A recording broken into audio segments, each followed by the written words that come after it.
अस्सलाम वालेकुम दोस्तों, मैं हूं जावेद शेख और आज के इस आफ्टर इफेक्ट के ट्यूटोरियल में मैं आपको बताऊंगा कि किस तरह आप एक्सप्रेशंस को की फ्रेम्स में कन्वर्ट करेंगे।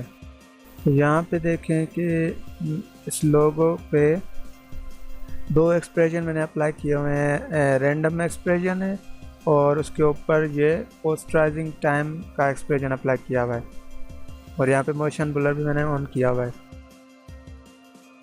तो ये कब किस लिए यूज़ होता है? अगर मिसाल के तौर पर मैं चाहता हूँ कि ये एक्सप्रेशन इसके ऊपर अप्लाई है, लेकिन इसी के ऊपर मैं दूसरा एक्सप्रेशन अप्लाई करना चाहता हूँ, तो उसके लिए आपको ये करना पड़ेगा, या तो आपको इसको प्री कंपोज कर देंगे लेयर को, फिर उस प्री कंपोज जो हो जाएगी कंपोजिशन, उसके ऊपर आप दूसरा एक्सप्रेशन अप्लाई करेंगे।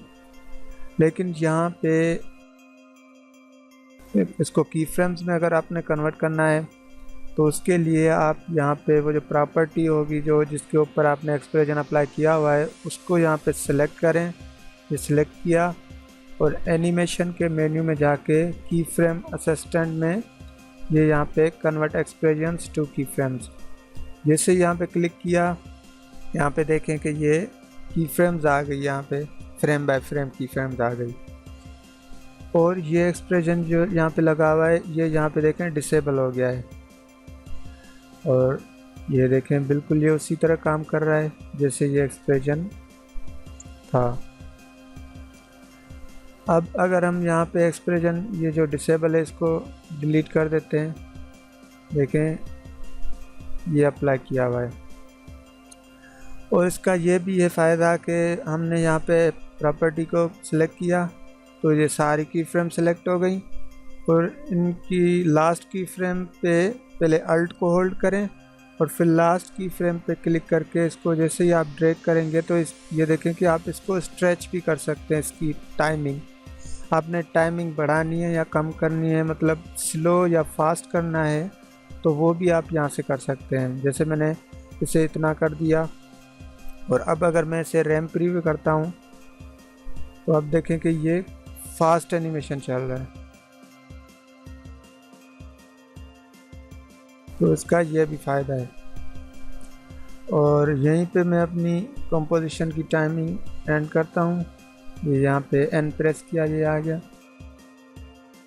अब इसी के ऊपर मैं दोबारा से एक्सप्रेशन अप्लाई करना चाहता हूँ, फिर से यहाँ पे अल्ट को होल्ड करके क्लिक किया, ये एक्सप्रेशन हम यहाँ पे दूसरा अप्लाई करते हैं।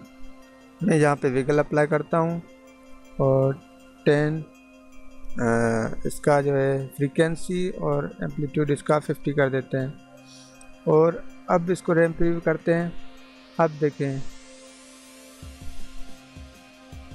अब इसके ऊपर विगल भी चल रहा है।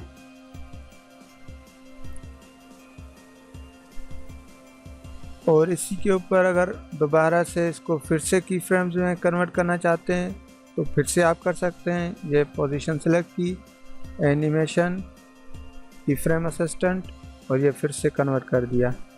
फिर से इस एक्सप्रेशन को आप डिलीट करके फिर से आप दूसरा कोई अप्लाई कर सकते हैं और इसी तरह आप ये प्रोसेस बार बार कर सकते हैं। तो ये था कि किस तरह आप एक्सप्रेशंस को की फ्रेम्स में कन्वर्ट करके उसकी स्पीड स्लो या फास्ट कर सकते हैं। उम्मीद है आपको ये ट्यूटोरियल हेल्पफुल लगा होगा। अगर आपको ये हेल्पफुल लगा तो प्लीज़ इसे लाइक करना ना भूलिएगा और मेरे चैनल को सब्सक्राइब करना ना भूलिएगा। ओके गाइस, तो मिलते हैं नेक्स्ट ट्यूटोरियल में, तब तक के लिए अल्लाह हाफिज़।